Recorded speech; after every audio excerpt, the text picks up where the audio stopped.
Hey guys, in this video I'm going to show you how you can connect your CapCut app with your TikTok account.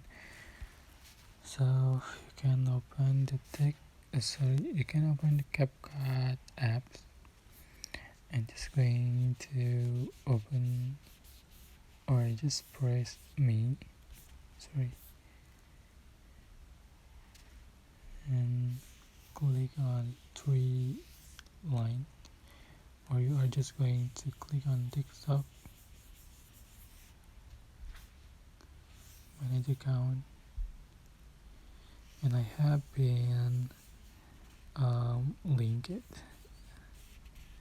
so you can select link, just click link here to connect with your TikTok account. So that's how you can connect your TikTok account with your CapCut account. I hope this tutorial was helpful for you guys. Don't forget to like, comment, share, and also subscribe. Thank you so much for watching.